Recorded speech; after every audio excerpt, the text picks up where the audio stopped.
it's just what's there in his enlightened mind at the moment. So, yeah.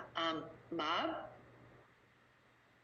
I was just wondering, at the end of the Vajrasattva practice, there is the short Vajrasattva mantra. Can you say a few words about what the purpose of that practice is, or does that question even make any sense? Well, I haven't gotten there yet, but this is where you become Vajrasattva. So, Rinpoche talked about the front visualization, which when we have Vajrasattva at our crown, that's a front visualization.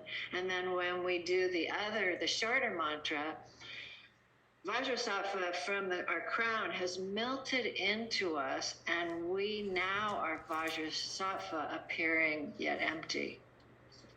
Oh, yes, of course. So the quality of the energetic of that experience is something to behold, isn't it? And then radiating the wisdom lights of the 5 Buddha families. So you become Vajrasattva, but you're also acknowledging, those 5 poisons, those 5 wisdoms, and the transformative qualities of Vajrayana practice.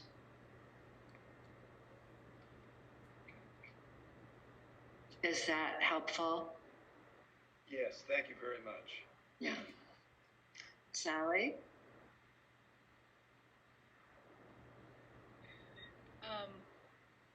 One thing I wanted to just share was I had a kind of inspirational moment today, or maybe more than a moment, but where Rinpoche,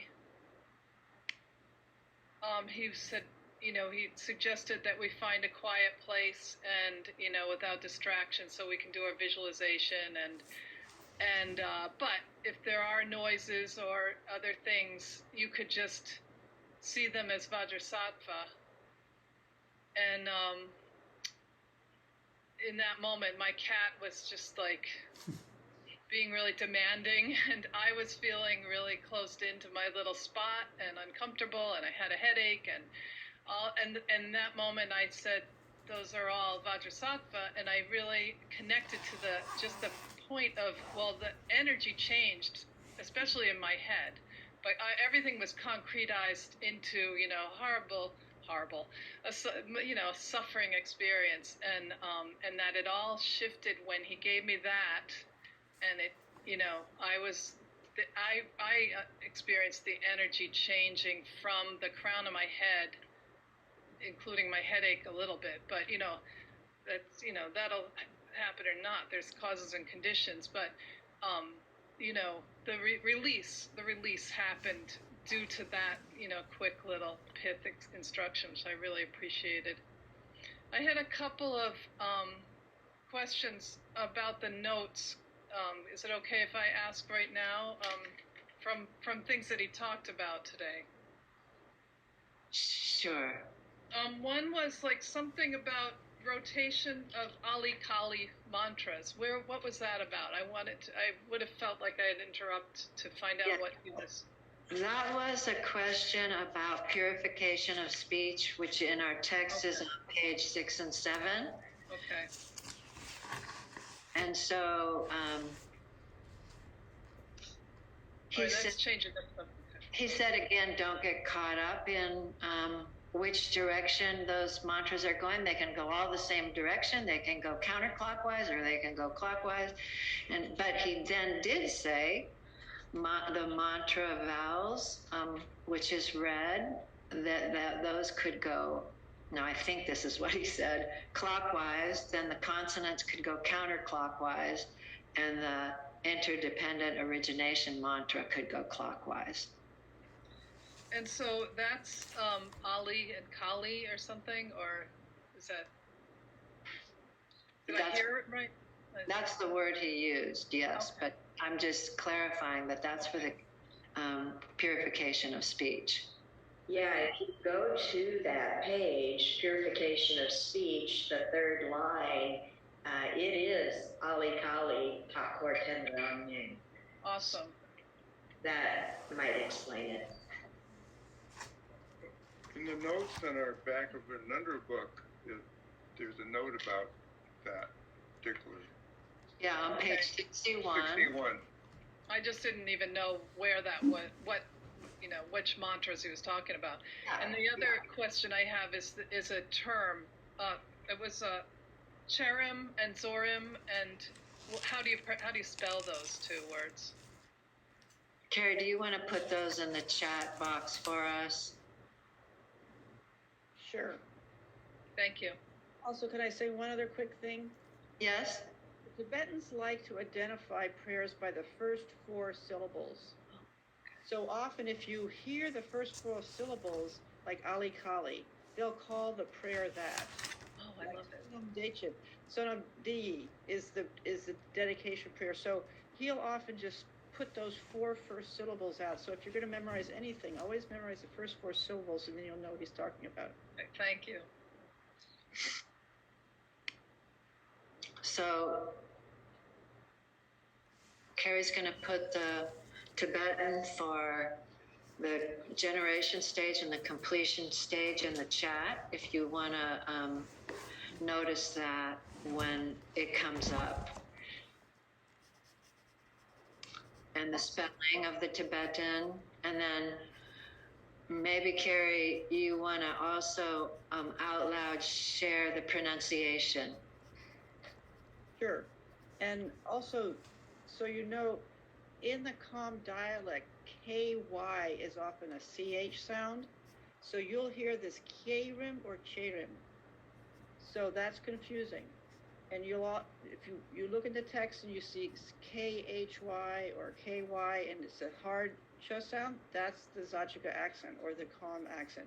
So the generation stage is Cherim, and K or Che is like, it's a word for generating, birth, woman. It's got all these, it's a root syllable for all these generative birthing kind of things.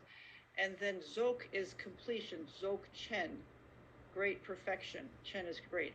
So Zogrim is the completion stage. Cherim, developing, Zogrim, completion. Then what's Rim? Probably stage, I haven't looked it up. We can guess that would be what it is. I can look it up if you want. Thank you, Carrie. Marcia? You're muted, Marcia. That just reminded me, those terms came up. I thought in my notes I have that Vajrasattva is a development stage, Kairim, and Guru Yoga is a Zogrim. And that was surprising to me because it seems to me in both of them there's a development stage and a dissolution. Yeah, Marcia, when I started today, that I shared that every one of these practices we're doing has the when we're visualizing the deity, that's the development stage, and when we're experiencing emptiness of the appearance, that's the completion stage. Or when we dissolve the visualization, that's the completion stage. But like I said, they're not really separate from one another. You know, so I mean, this is the whole teaching Rinpoche could give on, you know, empty appearances are empty; they're not solid. So did I misunderstand? Because that is my understanding, but I thought he was differentiating Vajrasattva practice and Guru Yoga practice. Did I misunderstand that? yeah, he just we chose to have him focus on the development stage while he was sharing about Vajrasattva, and then we chose to have him focus on the completion stage when he was teaching about Guru Yoga. Because, you know, these these visualizations that we're doing, when we get to Guru Yoga, we're more closer to the Dzogchen experience. And so that's why we included the development stage with that teaching that he'll give on Friday. But sorry for any confusion around that, because I don't want you to be confused about that.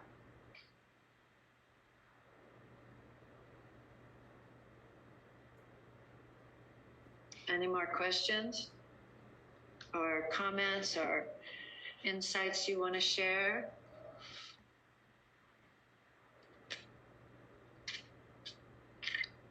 Okay, let's see. Let's go back to the practice.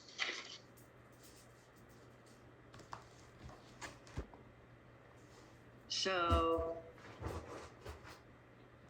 let's talk for a moment about doing the 100-syllable mantra itself, and where and how you can count it. Again, you can count it just with your mala or the little counter that I can't remember who shared the little counter with us. Oh, Betty shared the counter with us yesterday. And then you can also time yourself doing Vajrasattva and just use that. And if you can do Vajrasattva mantra sitting on the cushion, you can do it walking. Rinpoche suggested going to a quiet place where there's no distraction. So you choose. But if you open your practice during let's say in the morning, anytime during the day you can do Vajrasattva practice, and multiple times during the day. And those all count towards your accumulations. And then at the end of the day, when you finished a session, you could say, I dedicate to the benefit of all beings. But at the end of the day, then you do a more formal dedication. So on page 21 in our text, O protector, in my ignorance and delusion, I have transgressed and weakened the sacred Samaya. O Lama protector, be my refuge. So again, we're turning to Vajrasattva for refuge. We're relying on him. We're having confidence in him that we actually can we can be purified. So it's developing that confidence and relying on Vajrasattva as our support. O Lord Vajra holder, nature of great compassion, Lord of beings, in you I take refuge. I confess and acknowledge all my transgressions of the root and branch samayas committed through body, speech, and mind. Please cleanse and purify all the stains of my negativities, obscurations, and transgressions of vows. So here you're commenting to yourself that this is true, that you've accomplished the practice. Hearing these words, Vajrasattva is pleased and smiling, says, O child of noble family, your wrongdoings, obscurations, and transgressions are all purified. So this is joyful. You know, like, have that experience in your being of the purity. You've just committed yourself to this practice. You've spent all this time doing these accumulations. You can have joy that it's been accomplished. Granting blessings, they melt into radiant clarity and dissolve into me. Through this, I too become Vajrasattva, appearing yet empty. So I think this is this transition with an aspect of development and completion stage, and also an energy change from a front visualization with you as yourself to self-visualization with you as Vajrasattva appearing yet empty like a reflection in a mirror. And in the text, these books that Rinpoche has suggested we study and read, talks a lot about this insubstantial visualization and what that energy is like and what it feels like. And so you'll have your own experience, but you also have some experience from the masters that share what that's actually like. So like a reflection in a mirror, at my heart is a hum around which the four brilliantly radiant syllables Om Vajrasattva emanate rays of light. And the whole of existence, the environment and beings of the three realms attain enlightenment together as the Buddha fields and Buddhas of the five families of Vajrasattva. So it's a really powerful time here to bring in that aspect of for the benefit of all beings. So you can imagine that you are Vajrasattva and all this wisdom lights are radiating out, and it touches all your karmic debtors. It touches all of samsara, and all of samsara is actually experiencing this with you. And then the dissolution of the visualization. So we go we melt into emptiness. We melt into that empty, radiant clarity, which is the bodhicitta. So that all-pervasive compassion. So we've talked about over and over again how that dissolving happens. So that happens, and then you rest there. And so this is a Dzogchen moment. So you've just done the completion, the development and completion stage, and now you rest in emptiness, which is your Dzogchen meditation, and you remain in emptiness for as long as it lasts. And if you have a lot of time, you can take quite a bit of time in that experience of your Dzogchen empty essence meditation. So now we'll open again for questions, comments, and anybody who wants to share. Dion? I'm wondering, when you open in the morning and then you want to go back and do the practice later, can you just jump into the 100-syllable mantra? Or you have to do the visualization first, the text before and after? You can jump into the practice and just in your heart, say your refuge and your bodhicitta. You can say it silently, you can say it out loud, you can say it once, you can say it 3 times, you can say it in Tibetan or English. Just touch in on that, reminding yourself that you have the support of refuge and you are generating bodhicitta. You're doing your Vajrasattva mantras for all beings. And then, so it can just happen very quickly and you go right into your mantra recitation. And that's true. Well, I may not want to answer this question right now, but is that true for Guru Rinpoche and Guru Yoga too? It's true for any of the accumulations. Okay. Thank you. And then you simply dedicate, when you just finished with that round of mantras, you would say, I dedicate this to all beings. And you can do the formal dedication at the end of your day. Thank you.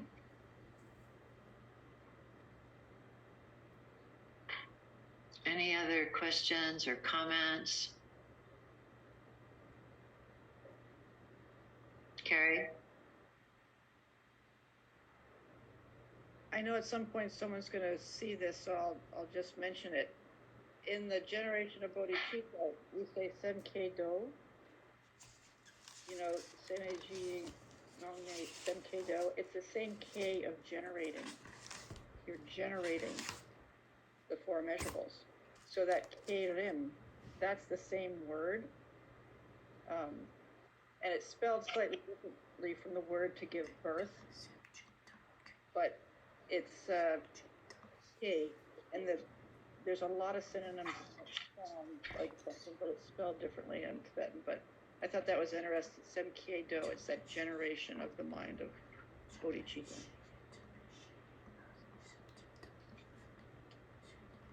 Thank you. Thank you, Carrie. Emily? I just wanted to check on this because I guess I don't know if I got it right. So this is about in the refuge part.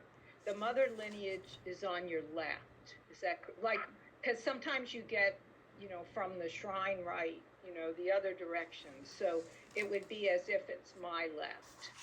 Correct. That totally makes sense. Okay, I wrote it down wrong at first. Thank you.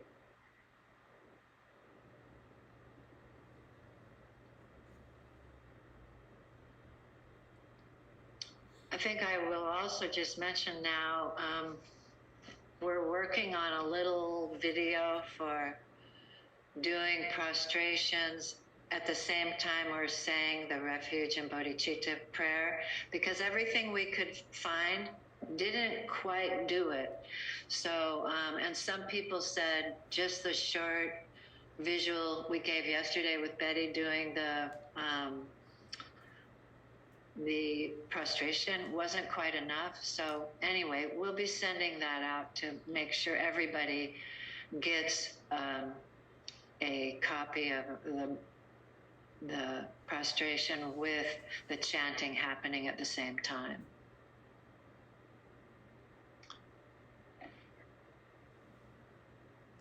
Judith Adams? Yeah, Jeannie, has it Rinpoche ever talked about the line, "Oh, child of noble family," what that really means? That means it's Vajrasattva is talking to you.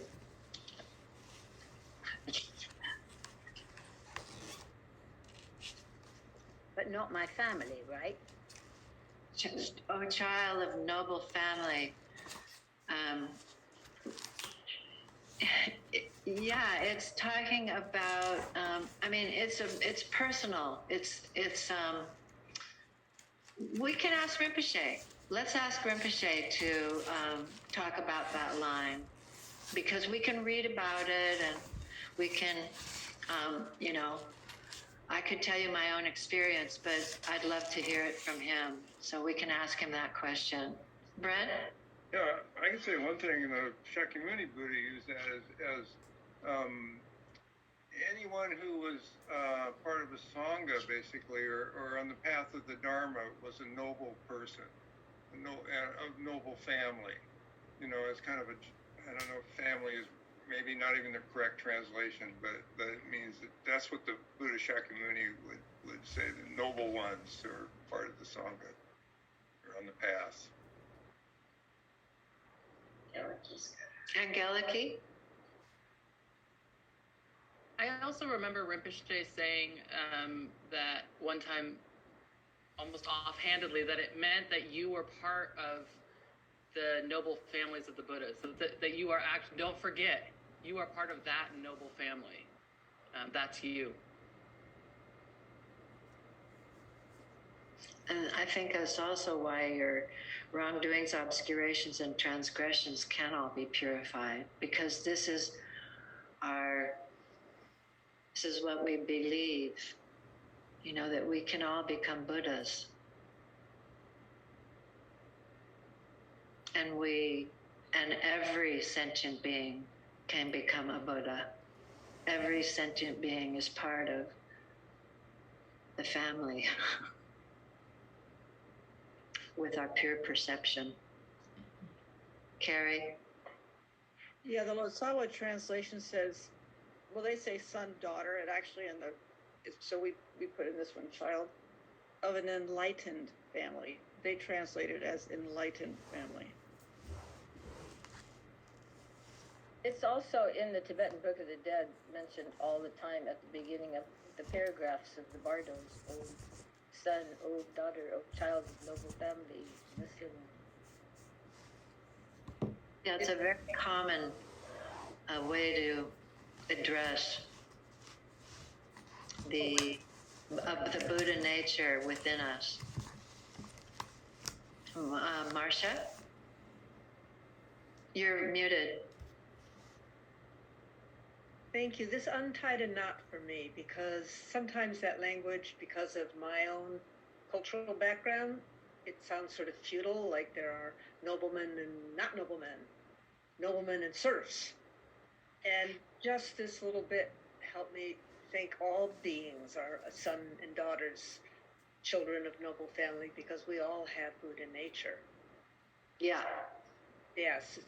Thank you. Thank you.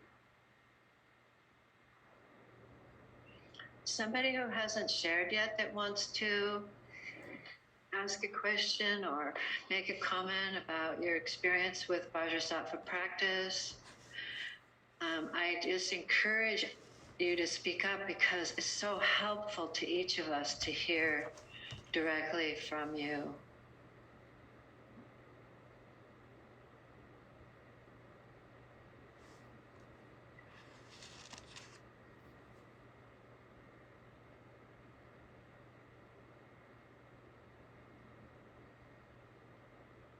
Sheila?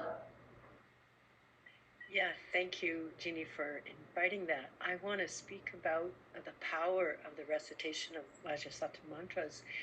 Is many times when I have been really caught in some difficult cliches, particularly like anger or obsessive mind processes, I have sat down and done the recitations, and I literally feel the transmutation in my consciousness of Vajrasattva, and it's like so incredible. It's such incredible medicine, and so I just would offer that for any of you that when you get wrestling with that, if you have the wherewithal to just and can just stop and do Vajrasattva mantras for a while, it's just extraordinary. It's extraordinary medicine. So thank you. Thank you, Sheila. I also, in Liberation from Samsara, Dojibshin Rinpoche says, if you're accumulating, and of course when we're accumulating, we're doing the mantra rather quickly, and he encourages us to slow down, and this would help with what Elaine brought up about taking our time to do whatever part that works for us that we can actually manage, but to be very precise in your saying the words of the mantra and say them slow enough to really embrace as much of the visualization as you can, or like Elaine was saying, if you can just experience it only coming into your crown chakra, whatever you can take in, and do it slowly as a refreshing the practice. So you've done one mala, so then stop and do a slow, very intentional 100-syllable mantra before you go into your next mala, and that, and also along with that instruction would be to whatever aspect of the visualization you can get intact, bring it as clear as you possibly can. And let's say it's just the eyes of Vajrasattva. So bring the eyes into a very clear image that Vajrasattva is looking right into your eyes and you're looking into his. Also play with that. Vajrasattva is above your head, and for this, but Rinpoche has also given the instruction, Vajrasattva can be above your head, but Vajrasattva can also be a front visualization in front of you, so you have this very intimate access to him. And so, again, be creative and really get to know Vajrasattva intimately. I also want to suggest, okay, on page 217, know what this prayer means in English. And Rinpoche has shared this too. So, Om Vajrasattva Samaya, please grant me your protection. O Vajrasattva, reside in me. Reside firmly in me. Be pleased with me. Grow within me. So this is about setting your intentions for practice, to read it maybe once in English or even learn the whole practice. You know, I've memorized this practice in English as well as in Sanskrit. Be passionate toward me. Grant all of the cities as well as the fulfillment of all activities. Make my mind virtuous. Hung. So let's remember Hung as the syllable of Vajrasattva, the white Hung. And then the four ha's are the four immeasurables, the four joys, the four empowerments, and the four kayas. That's what the the four ha's represent. O conqueror Vajra of all the Tathagatas, do not abandon me. So here what we're saying is Vajrasattva really isn't alone. All the Buddhas and Bodhisattvas are embodied in Vajrasattva, your guru. So you're saying to that whole circle, do not abandon me. Make me a Vajra holder, O great Samaya Sattva. And is non-dual. You're acknowledging the indivisibility of yourself with the guru. So it's really powerful to come up with an English version for yourself that you can memorize. And because sometimes the mantra, it can become like I'm just mouthing these Sanskrit words, where as much of the meaning of what you're doing, you want to come into your consciousness.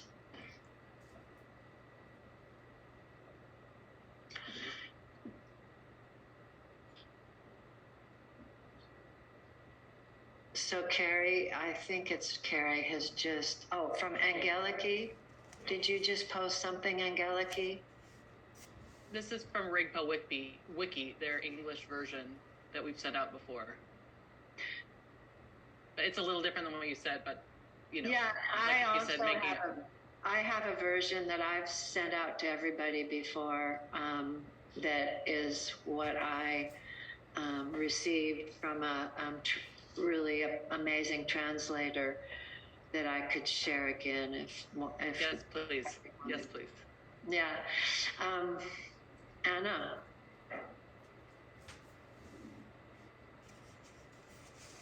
I have a question about the generation stage, I guess. With all of these practices that I'm really attempting to become more intimate with, excuse me, I find that I'm reading this repeatedly as the generation. So I'm not really walking with the mantra yet. I'm sitting and reading and trying to get really intimate with each one of these words, almost so that it gets, to bring up yesterday's word, inculcated in me, where it's being pressed in, and I can memorize this.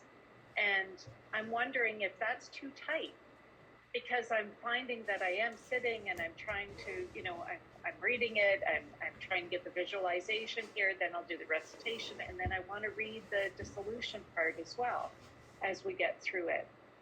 Is that too tight, or is that just part of the sequence of of learning it, becoming intimate with it, and then being able to loosen up because then we embrace the feeling. Does that feeling, that essence of this setup, this generation stage, does that kind of enter the body eventually, if any of that makes any sense? So I just want to clarify the part you're memorizing is the 100-syllable mantra. The prayer before that holds the visualization and the prayer after, you don't have to memorize. And that's, not to interrupt, but yeah, I have that memorized, and that's been memorized forever. But it's like, no, and in my ordinary form on the crown of my head, you know, and I'm going through that whole, I'm reading it every single time. Not that I need to memorize it. I know it doesn't really need to be memorized, but I'm wondering if I'm being too tight by doing this each and every time before I decide to do an accumulation of this. Yeah, so I wouldn't say you're being too tight, but you could experiment and loosen up some of the time. And so if you take the mantra out walking, you could say that before you get off your cushion, and then you go out and do your mantra as much as you want. And then you come back and you can say that, or you can just do the whole setup in your mind and not even say it out loud. And then do the next part of the prayer after you've done your 100-syllable mantra in your mind. And then you can do the dissolution because you become Vajrasattva. You know how all that goes. And so you could just sort of act it out. You know, instead of repeating those words out loud every single time, but you still are embodying the essence of the whole Vajrasattva practice. I mean, for example, I went into dark retreat and I took Mundro into my dark retreat. So I couldn't read it. I could only rely on my memory. And so you can do Nundro only relying on your memory if you have those key mantras memorized. Yeah. Betsy, you're muted. Thank you. As I mentioned yesterday, this is my novice journey into this teaching, and I'm sitting here remembering back when I was 16 and I skipped school to sit in the parking lot to read Siddhartha. You know, and that was kind of the beginning of my journey. And my Buddhist studies have really been more of a hybrid learning throughout all these years. And I've always longed for a teacher, but have never ever come upon one. And now I feel that I have. And what's interesting here, hearing all of you speaking and going through this book, what I'm realizing is it's like more of a deja vu experience for me. Like I've definitely been here in a way past life, and it's creeping in a really lovely, stable fashion now. And I just want to express my deep, deep gratitude to all of you for this moment. Thank you. Yeah. Thank you, Betsy. You're welcome from all of us. So, any other? Oh, I do want to say, just to address that directly, Betsy, is that Rinpoche says, if you're here with him in this Sangha, you have definitely had past lives with the Dharma, with him, with probably us all. We've all been together before, so we're very fortunate to have found our teacher again.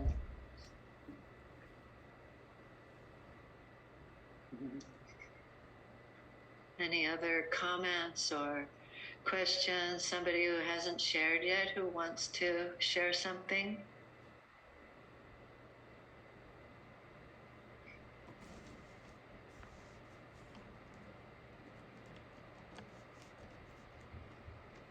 Bob?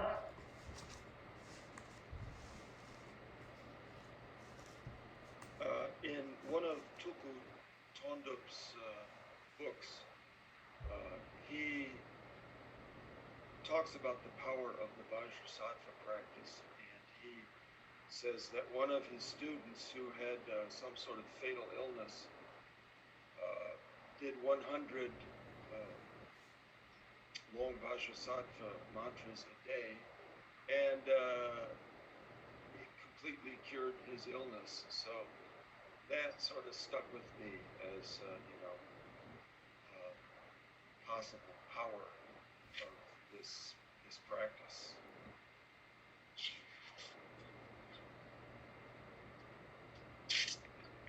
Yeah, I think we can take to heart where on page 19 it says, our negative karma, our destructive emotions, our illnesses, harmful spirits. So harmful spirits too. Sometimes we just can't figure out like what's going on, and what else is being involved in my inability to move forward. So harmful spirits, negativities, obscurations, transgression of vows and defilements. That's a lot that Vajrasattva is purifying, right? Really, we're getting, but to believe it, to believe that it's possible to completely heal ourselves is another way of talking about purification. That's why I say bring up what you need to, specifically so you can know that you're working on something and you can experience the transformation.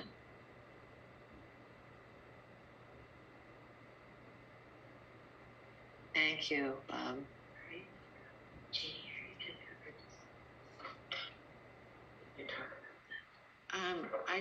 I think I did, but do you want to say something about it?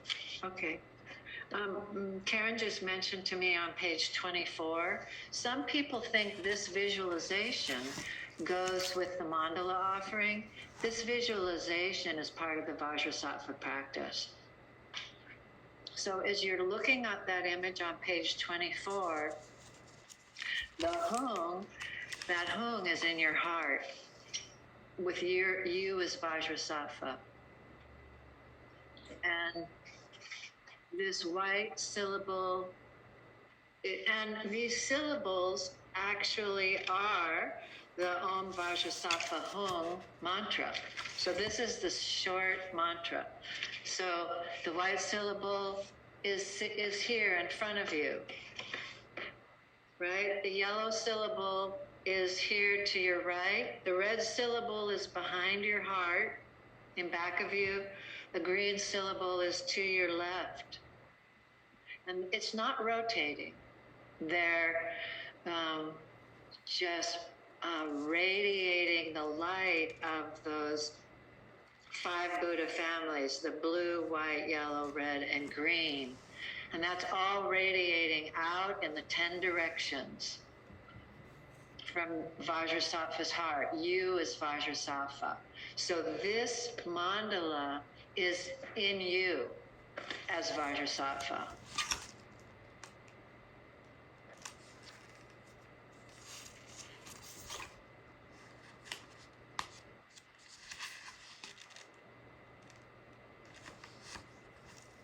Thank you for bringing that up, Karen.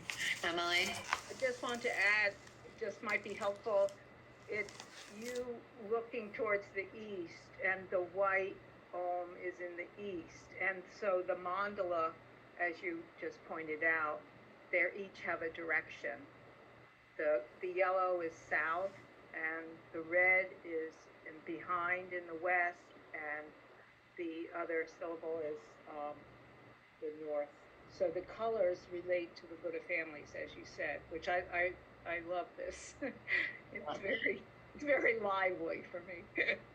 And no matter what direction you're facing, the white syllable is still in front of you, and it still represents the east. Right. So yeah, it doesn't matter where you are in your room. You can sit anywhere. Yeah.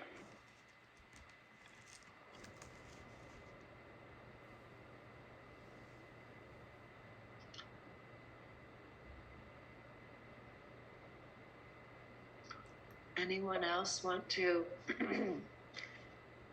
share or bring up a question or comment on Christine?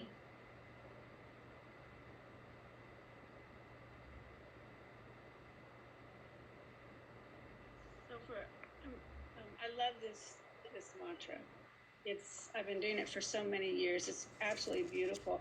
But I just found, I just found this little few sentences in the Liberation from Samsara book, and it says, "It is said that recitation of the 100-syllable mantra once in the state of samadhi or concentration, it is like reciting it 100,000 times. If you can recite the 100-syllable mantra, one syllable at a time, with distinct and very clear pronunciation, and in a state of concentration, it is equal to reciting it 100,000 times without distinct pronunciation." Which is really amazing to me, because when I slow down, which I really love to slow down with this mantra, like really slow, the energy that I receive from it is so different than when I go, okay, I only got this much and I'm going to do a mala or two, and you just zoop right through. But every time I slow down and really pay attention and really do it either in English or Tibetan, but pay attention, it's amazing. So try it really slow. Thank you, Christine.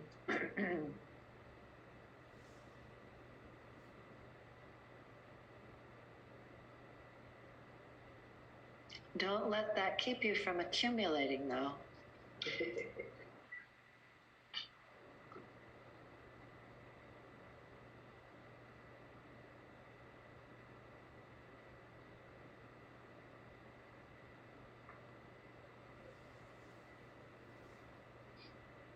Brett? I want to say just something that I've been thinking about purification of samadhi and all those things. And in a lot of the text, there's really detailed instructions about the different samadhi, or different samayas. I mean, not samadhis. Samaya that you've broken, and how you should purify it, and how, if you wait, certain ones you got to do, if you can only wait a few days or a few weeks or whatever. Very, very detailed instructions about that. And that makes me think about, all of these karmic obscurations, these things that are really hard to get rid of.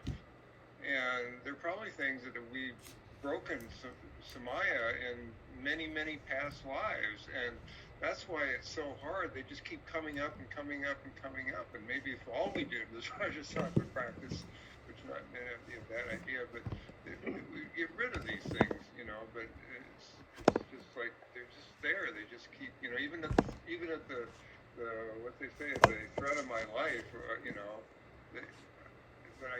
they just keep coming back. And so it makes me think about how important this is, to do this purification, to get rid of these things that have been in your mind stream for who knows how long. So anyway, I love this practice. This is kind of what got me started on Underhill. I just wanted to do this practice. Thank you. Thank you, Brett. I think a couple things come to mind. Rinpoche, when people ask him, what prayer shall I do? I can't tell you how many times he says, do Vajrasattva. So, and for a whole variety, somebody's ill, do Vajrasattva. Somebody's died, do Vajrasattva. So, so he recommends it all the time. And then, and somewhere in one of these books, it says, do Vajrasattva every day, at least 21 times, just to keep up with our stuff arising as much as it does. So I thought that was fun to consider.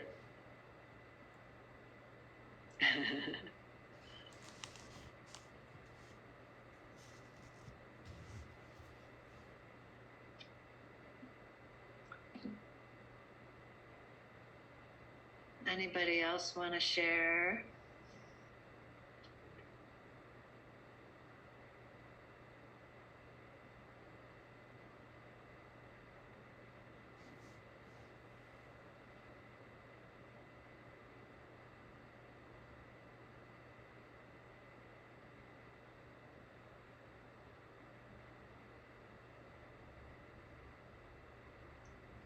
So maybe we've come to an end of our time together. Anyone have a closing comment that they'd like to make, or?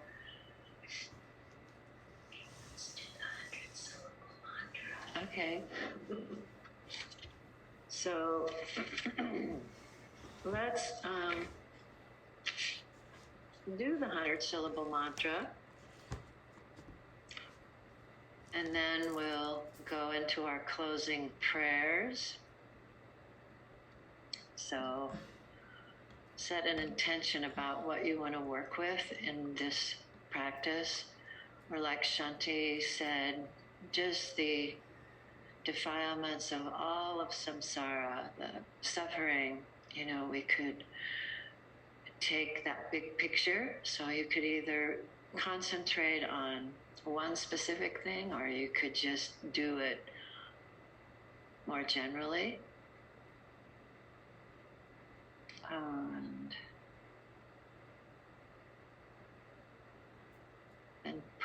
put the visualization in place, and we're reminding ourselves that we are practicing for the benefit of all beings.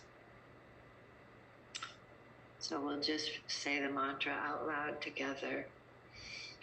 Om Vajrasattva Samaya Manupalaya Vajrasattva Tenopatishtra Didro Me Bhava Sutokayo Me Bhava Supokayo Me Bhava Anurakto Me Bhava Sarva Siddhi Me Prayansa Sarva Karma Sutsa Me Chiram Chiram Kuruham Ha Ha Ha Ha Ho Bhagawan Sarva Tata Gata Benjrama Me Munsa Benjri Bhava Maha Samaya Savo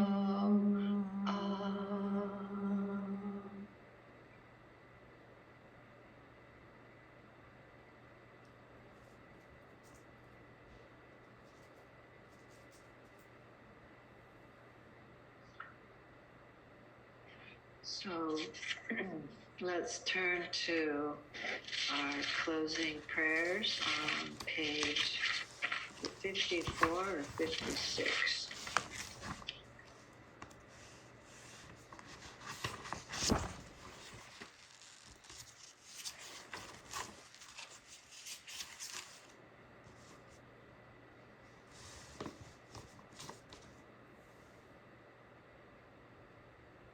So does somebody want to lead the closing prayers?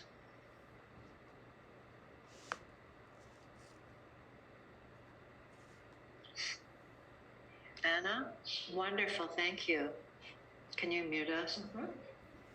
Would you like me to start on page 54 or on page 56? On page 54, please. Glorious Root Lama, precious one, dwell on the lotus seat on the crown of my head. Look upon me with the grace of your great compassion. Grant me the attainments of body, speech, and mind.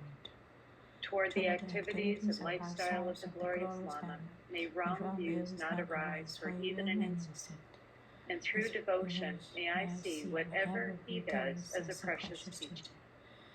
May the blessing of the Lama inspire and fill my mind. In all my lives, may I never be separated from the perfect Lama. And having benefited fully from the splendor of the Dharma, may I perfect the qualities of the 5 paths and 10 bhumis, and swiftly attain the sublime level of Vajradhara.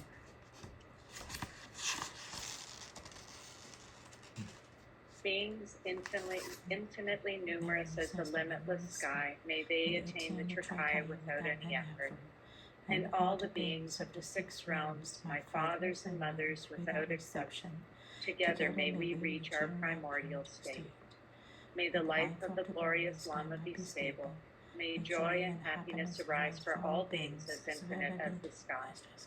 May I and others without exception accomplish the merits and purify our obscurations. and may we swiftly attain Buddhahood. Longchenpa, unique ornament adorning the teachings of the Buddha, Jigme Lingpa, master of teaching and practice, and the fearless Lama. May their teachings and practice be maintained until the very end of samsara by hearing, reflection, and meditation. Nandra Kriksam Lana Choki Nyam Kudan Yeshe Ropar Jamlepe Zapsang Naljor Chenpo Nyam Lan La Yerme Tukji Tigler Roshi Sho. In the state where appearances, sounds, and thoughts are divinities, mantras, and dharmakaya, by totally merging with the display of divine forms and wisdom, may I unite with the profound and secret practice of great yoga and become one taste with the heart essence of the Buddhas. Ramjun Peme Gyalsab Jigme Ling Gande Gonker Tenzin Chokida Nilsar Drakpe Yarne Sasan Pyon Genze Lama Chola Solwa Dep Jape Mishik Galdara Pensho. From the lotus-born Guru Rinpoche, who manifested as exalted Jigme Lingpa, to you, Lord of Dharma, Jigme Tenzin Chodra, who came to proliferate their mind treasures, once renowned as Jigme Nyosar Gyatso, who sent the Dharma among the three realms on the wings of the dragon's thunder, we pray to you, most precious teacher, to fulfill the wishes of all sentient beings. May your lotus feet remain indestructible and stable for hundreds of kalpas.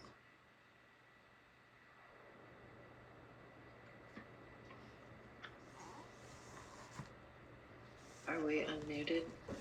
Okay, so thank you so much, Anna. That was beautiful. So we've concluded our discussion for today. I just want to remind people that tomorrow our discussion will be on mandala offering. And so you need some stuff for that. So if you don't have a regular mandala plate, you can just make sure you tomorrow have a plate and some either precious jewels or some rice or barley or birdseed or something that you can offer, and have a cloth that all the spillover that you can put on your lap and in front of you. And have I forgotten anything? No. So a plate, it could just even be a dinner plate, and then a substance that you're going to offer, which could be rice or barley, and then a cloth to make sure you don't make a mess that is hard to clean up. And then in the morning, we'll be doing the practice. Karen will be leading in Tibetan and English, and it'll take a little bit longer than our regular practice does. And please forgive me for having to rush through the practice this morning, but to allow time for Rinpoche to begin on time, I had to do the practice more quickly than we would normally do it. And so then we'll begin our discussion. Instead of beginning our discussion at 10, we'll begin more like at 10:30 or 10:45. We'll take a little break, maybe not a full 15-minute break, but we'll need quite a bit of time for mandala offering. So it's one of those accumulations that's a little more complicated than the other ones. So just be prepared to work with that tomorrow. So thank you, everybody, and we'll see you tomorrow at 8:45.